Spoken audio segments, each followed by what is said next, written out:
This topic is conditions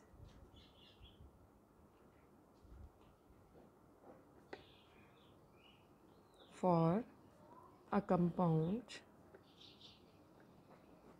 to be optically active. ये तो हमने पता किया था कि ऑप्टिकली एक्टिव होगा या नहीं होगा. अब हमें कैसे पता चलेगा कि ऑप्टिकली एक्टिव है या नहीं? भाई कंपाउंड देख के भी तो आइडिया लगना चाहिए ना कि ऑप्टिकली एक्टिव है या नहीं है. सो क्या क्या कंडीशंस हैं? पहला है presence of asymmetric carbon. Asymmetric carbon का मतलब क्या है और क्या इसके नाम है?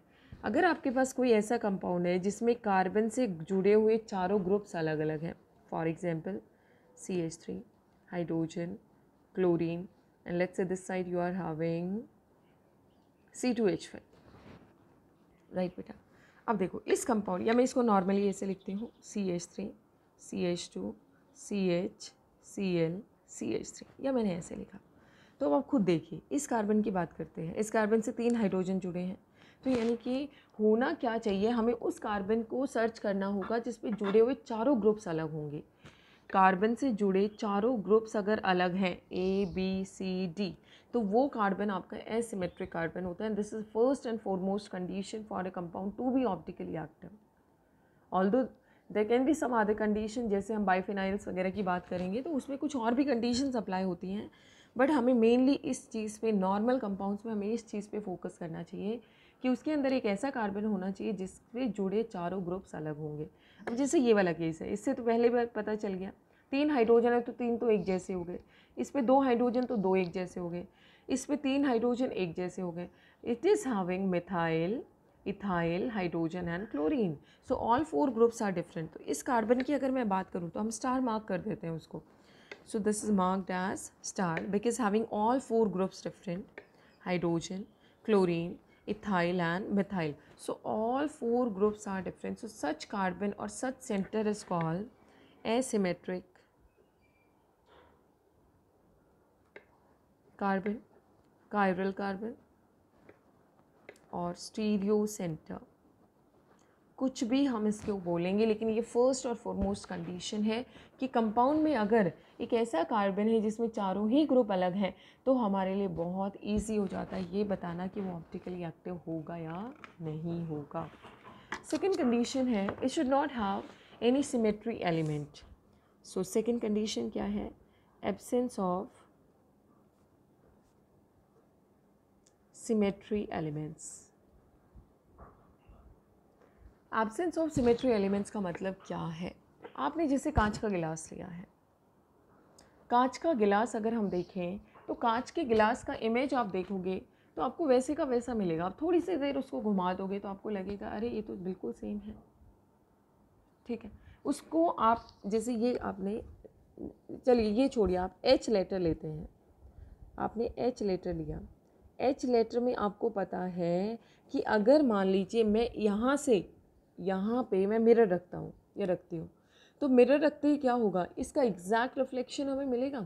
तो इसका मतलब हुआ कि इसमें कोई प्लेन ऑफ सिमेट्री है. इसका मतलब इसमें क्या है? प्लेन ऑफ सिमेट्री है. प्लेन ऑफ सिमेट्री क्या होता है? अगर उस कंपाउंड के बीचों बीच हम मिरर रखें और हमें सेम इमेज मिलता है तो इसका मतलब it is having a plane of symmetry.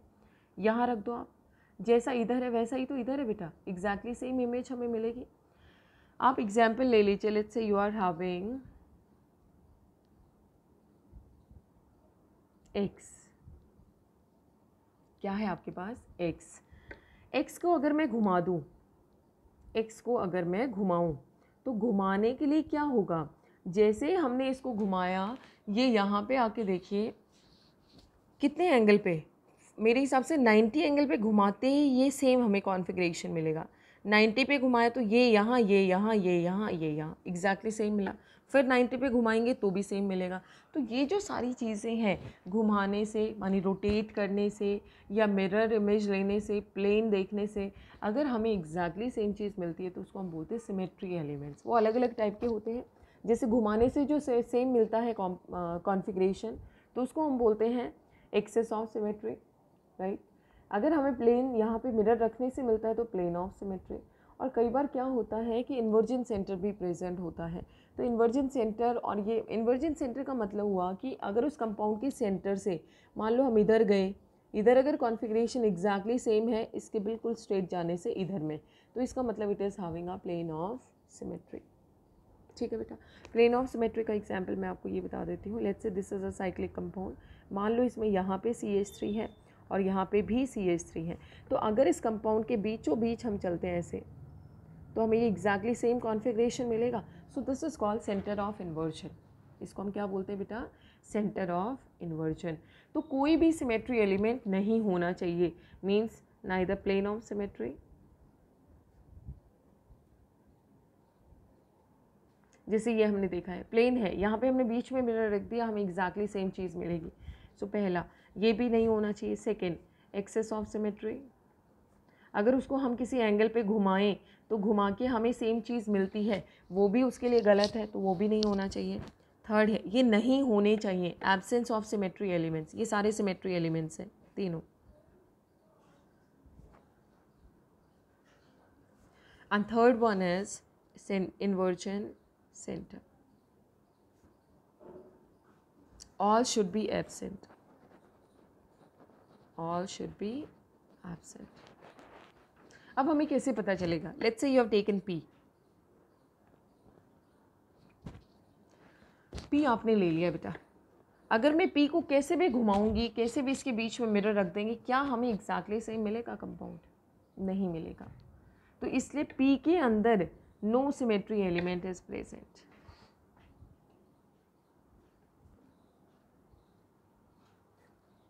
Is present, P के अंदर कोई सिमेट्री एलिमेंट प्रेजेंट नहीं है। ठीक है, नेक्स्ट आता है third condition, it should have non super impossible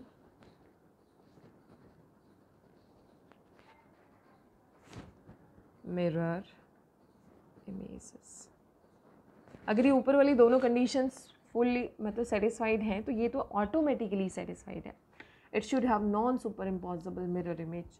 इसका मतलब क्या हुआ? आप अपना हाथ मिरर में देखिए एक बार, ये वाला, let's say this your hand, आपने मिरर में देखा तो शायद ये वाली इमेज मिलेगी, बट अगर मैं इसको यहाँ से निकाल के इसके ऊपर रखना चाहूँ तो क्या सुपर इम्पोज हुए? ये नहीं हुए ना। तो आप अपने हैंड का इमेज अगर देखोगे, लेफ्ट हैंड का, तो आपको राइट हैंड की इमेज मिलेगी। अगर उन दोनों को सुपर इम्पोज करवाना चाहोगे तो शायद कभी भी आप उन दोनों को सुपर इम्पोज नहीं करवा पाओगे। जिसे एक्स को आपने मिरर में देखा बेटा, ऐसा ही दिखेगा, वहाँ से उठा के एक्स इसके ऊपर रखोगे, एग्जैक्टली ओवरलैपिंग होगी, कोई दिक्कत नहीं। ऐसा नहीं कि इसका इस एक्स का ये वाला जो है आपका एक्सेस कह दो, या ये वाला पॉइंट जो अलग निकल रहा है, ऐसा कुछ भी नहीं है। उस एक्स को उठा के इसके ऊपर रख देंगे एग्जैक्टली। एच को मिरर में देखा, उसमें से उठा के इसके ऊपर रख सकते हैं। बट अगर मैं बात करूँ आर की, आर अगर आप मिरर में देखते हो, आर आपने किस में देखा? मिरर में। आपको कैसी इमेज देखेगी बेटा इसकी? ऐसे दिखेगी।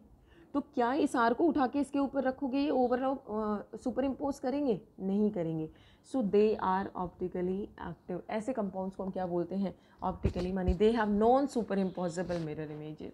इन कंपाउंड्स की जो मिरर इमेजेस हैं वो क्या है? Non superimposable mirror images, जो सुपर इम्पोज ना करे, ठीक है, उनको क्या बोलते हैं? Non super imposable. एक्स का देखो आप, यहाँ से उठाया, यहाँ रख दिया, तो इस केस में तो हमें मिला non superimposable.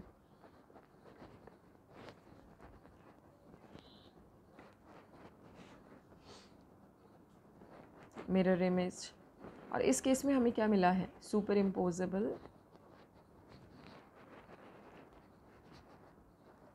Mirror image.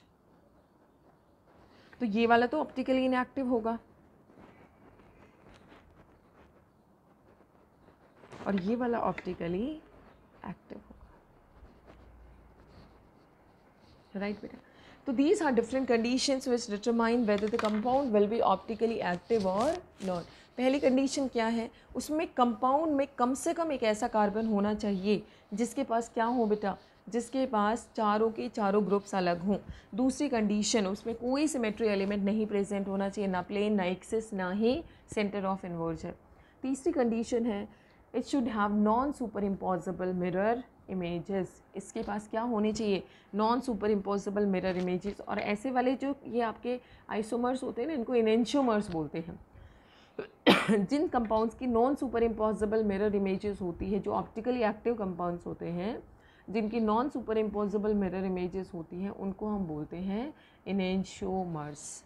Clear है? ये सारी चीज़ें हम बाद में डिस्कस करेंगे। Is this clear to everyone? I hope ये आपको क्लियर है। अब मैं आपसे नेक्स्ट टॉपिक इसका डिस्कस करती हूँ। हाँ, उससे पहले हम एक एग्जाम्पल ले लेते हैं किसी कंपाउंड का। जैसे मैंने यहाँ पे बताया था कि this is the compound which have a chiral centre, let's say it's mirror image. इसका हम मिरर इमेज ऊपर देखते हैं। उस पर क्या था? Fischer projection formula. देखिए, कभी भी हम किसी कंपाउंड को इस फॉर्म में लिखते हैं, ऐसे प्लस के से साइन में, तो उसको बोलते हैं Fischer projection formula. This side it was CH3, let's say this is C2H5, this is Cl and this is hydrogen. अगर बीच में हमने मिरर रख दिया है, दिस इज मिरर, ये मिरर है। अब कैसी इमेज हमें मिलेगी? देखिए आप, ये C2H5 है तो इधर C2H5 मिलेगा, इधर H मिलेगा, इधर CH3 मिलेगा और इधर Cl मिलेगा। इसको उठा के अब मैं इसके ऊपर रखूँ, आप इमेजिन करिए एक बार बेटा खुद से। इसको उठाया हमने, यहाँ रखा, तो इसके हाइड्रोजन के ऊपर क्या आएगा? C2H5। इसके C2H5 भी क्या आएगा? हाइड्रोजन। तो ये non superimposable mirror images के कंपाउंड्स हैं। इनके मिरर इमेजेस क्या हैं? सुपर इम्पोज होने का मतलब एक के ऊपर दूसरे को रख दिया, but they are non super impossible. So non superimposable mirror images. ठीक है, अब इसमें क्या होना है? अब हमें एक चीज़ पता चल गई है। देखो, कायरल सेंटर है, कोई सिमेट्री एलिमेंट प्रेजेंट नहीं है, non super impossible mirror image भी है। अब होता ये है, अगर इसका ये वाला पार्ट उसको प्लेन पोलराइज्ड लाइट को क्लॉकवाइज रोटेट करेगा, तो ये वाला पार्ट एग्जैक्टली सेम एंगल से कहाँ रोटेट करेगा? एंटी क्लॉकवाइज रोटेट करेगा। If it rotates clockwise, then it will be rotating the plane polarise light anticlockwise. अगर ये इसका मान लीजिए ऑप्टिकल रोटेशन x है, प्लस x है, इसका क्या होगा? माइनस x होगा। क्लियर? ये अगर डेक्स्ट्रो है तो ये क्या होगा? लीवो। और ऐसे पेयर्स को हम क्या बोलते हैं? जो ऑप्टिकली एक्टिव हों और जिनके mirror images non super impossible हों, दे आर कॉल्ड एनेंशियोमर्स। उनको हम क्या बोलते हैं बेटा? Enantiomers, right. इसको एंगल ऑफ रोटेशन बोला जाता है आपका। जो ये x है आपका, इसको हम क्या बोलेंगे? स्पेसिफिक रोटेशन भी बोल सकते हैं इसको, कि स्पेसिफिक रोटेशन इसका इतना है। ठीक है, तो यहाँ से हम निकाल सकते हैं कि अगर कंपाउंड ऑप्टिकली एक्टिव है या नहीं, हमें यहाँ से पता चलेगा। और अगर ऑप्टिकली एक्टिव, ये सारी चीज़ें उसमें प्रेजेंट और उसकी non super impossible mirror image है, तो उनको क्या बोला जाता है? एनेंशियोमर्स बोला जाता है। So next topic is enantiomers क्या होते हैं। अब हम एक बार डिस्कस कर लेते हैं एनेंशियोमर्स क्या है, डायस्टीरियोमर्स क्या है, ये सारा। तो हमें एक चीज़ क्लियर हो गई, ऑप्टिकली एक्टिव कंपाउंड होने की क्या कंडीशंस हैं। Next is enantiomers. एनेंशियोमर्स क्या होते हैं? सो एनेंशियोमर्स क्या हो गए बेटा? The optically active compounds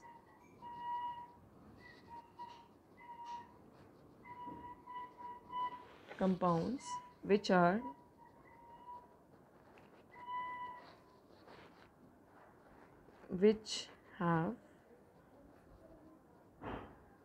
which are non superimposable images of each other,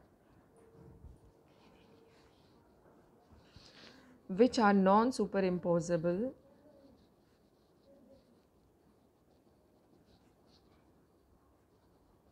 mirror images of each other. For example, let's have a compound. आपके पास एक कंपाउंड है, मान लीजिए IBr, Cl and hydrogen. Let's take its mirror image. इसका mirror image क्या होगा बेटा? IHBr and Cl। अब आप इसको उठा के इसके ऊपर रखेंगे, क्या ये सुपर इम्पोज करेंगे? नहीं करेंगे। इसके पास कायरल कार्बन भी है, कोई सिमेट्री एलिमेंट प्रेजेंट नहीं है, and their mirror images are non superimposable. सारी कंडीशन सेटिस्फाई हो गई, that means the compound is optically active. और ये जो पूरा पेयर है ना, इस पेयर को बोला जाता है enantiomer. They are called enantiomers. तो compound A and compound B का क्या रिलेशन है? They are enantiomers of each other. A का एनेंशियोमर बी है और बी का एनेंशियोमर ए है। अगर ये प्लेन पोलराइज लाइट को प्लस में रोटेट करेगा तो ये किस में रोटेट करेगा? माइनस में। लेकिन याद रखना, इनका एंगल ऑफ रोटेशन भी एग्जैक्टली सेम होगा। इसका सपोज करिए प्लस एक्स है एंगल ऑफ रोटेशन, तो इसका माइनस एक्स होगा। ये डेक्स्ट्रो हो गया तो ये लीवो रोटेटरी हो गया। And this way we can see they are enantiomers. Next is diastereomers. Diastereomers क्या होते हैं? डायस्टीरियोमर्स वो कंपाउंड्स हैं जो एक दूसरे के मिरर इमेज नहीं होते, बट स्ट्रक्चरल फॉर्मूला उनका क्या रहेगा? सेम रहेगा. तो डायस्टीरियोमर्स हम किनको बोल सकते हैं बेटा? The compounds which are not mirror images of each other, they are called diastereomers. So the compounds which are not mirror images of each other, they're called diastereomers. For example, let's say you are having a compound CH3 C2H5. ठीक है, यहाँ पे हमने रख दिया HCl HCl. इसका अगर हम मिरर इमेज लेते हैं, लेट्स से क्या आएगा बेटा? ClH ClH. This will be CH3 and C2H5. So they both are mirror images of each other and they are known superimposable mirror images. So obviously they are called, this pair, let's say this is A compound, this B compound, this pair is called enantiomers. Same way, अब देखो इसमें दोनों Cl हमने एक तरफ रखे हैं. Let's say हम इसको इस तरीके से रखें, सेम कंपाउंड को with the same molecular formula. With the same molecular formula हमने कैसे रखा है? Let's say this is hydrogen, this is chlorine, this is hydrogen, this is chlorine. हमने बस पोजीशन चेंज कर दी है इनकी. एक बार में दोनों ही Cl एक तरफ थे, अब एक Cl इधर है, एक Cl इधर है. This is CH3 and this is C2H5. ये ध्यान रखिएगा, अगर ये दोनों ग्रुप सेम होते तो एक अलग ही कंपाउंड को जनरेट करता, जो मैं आगे डिस्कस करूँगी. इसका अगर हम मिरर इमेज लेते हैं तो ये क्या मिलेगा हमें यहाँ से? CH3 H Cl Cl H and this is C2H5. right बेटा?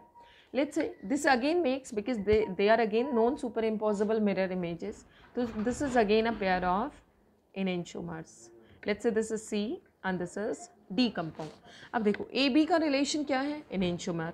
CD का रिलेशन क्या है? enantiomer. बट बाकी जितने भी सारे रिलेशंस हैं वो सारे क्या हैं? डायस्टीरियोमर्स. A का C से क्या रिलेशन है? डायस्टीरियोमर. ठीक है.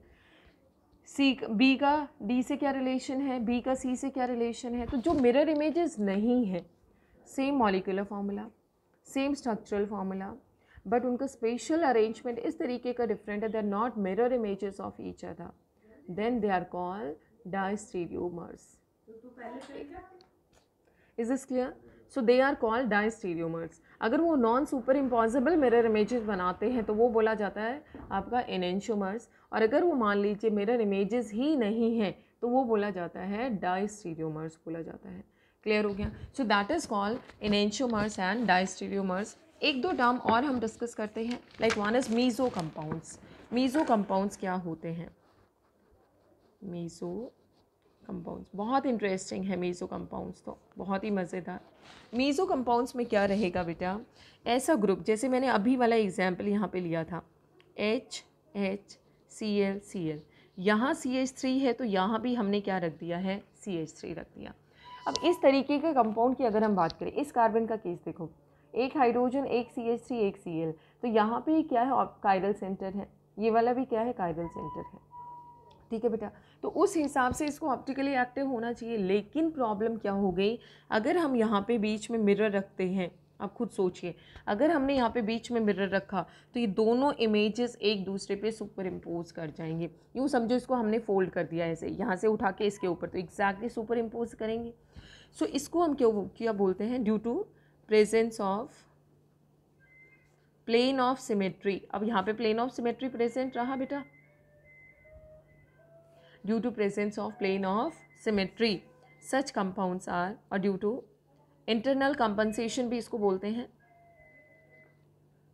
इस मॉलिक्यूल की अपनी वजह से ही ये कंपाउंड क्या हो गया है? Optically inactive. क्योंकि ऑप्टिकली एक्टिव होने की कंडीशन आपको याद होगी हमारी क्या थी? कि उसमें कोई भी प्लेन, कोई भी सिमेट्री एलिमेंट प्रेजेंट नहीं होना चाहिए. So this is optically inactive. ठीक है बेटा? So such compounds are called meso compound. जैसे for example meso tartaric acid. Meso tartaric acid क्या है बेटा आपका?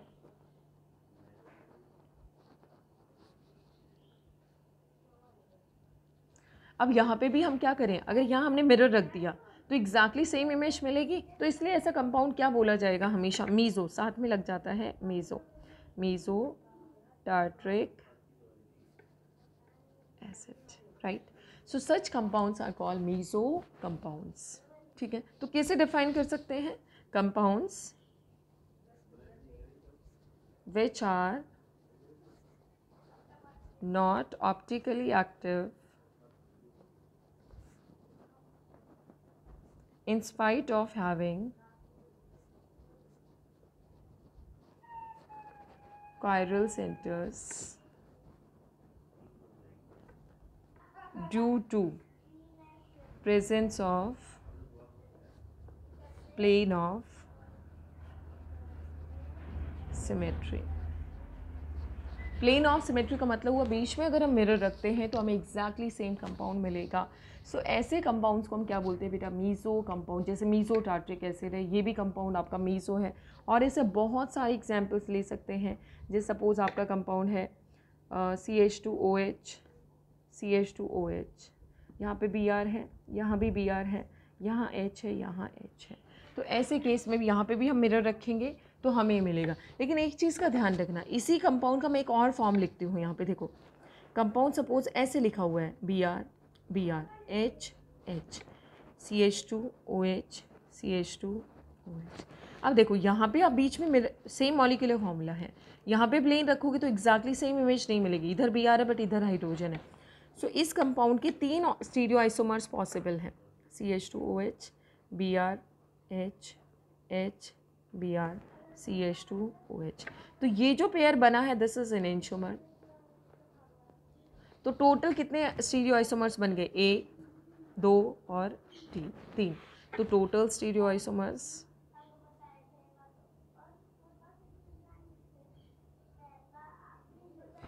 अब इन दोनों का रिलेशन तो है, they are enantiomers of each other. इन दोनों का रिलेशन क्या है, दे आर डाइस्टीरियोमर्स। A और B क्या है, डाइस्टीरियोमर। A और C क्या है, डाइस्टीरियोमर। B और C क्या है, एनेंटियोमर्स। सो देखो यहाँ पे A B को क्या क्या रिलेशन है इनका बीच का, दे आर एनेंटियोमर्स। A और B और C, B and C they are enantiomers, B and C। A and B, A और B क्या है, डाइस्टीरियोमर्स। और A और C भी क्या है, डाइस्टीरियोमर्स। तो देखो ये दोनों non super imposable mirror images है तो एनेंटियोमर्स, और ये मिरर इमेजेस नहीं है बट उसी कंपाउंड के आइसोमर्स हैं तो दे आर डाइस्टीरियोमर्स।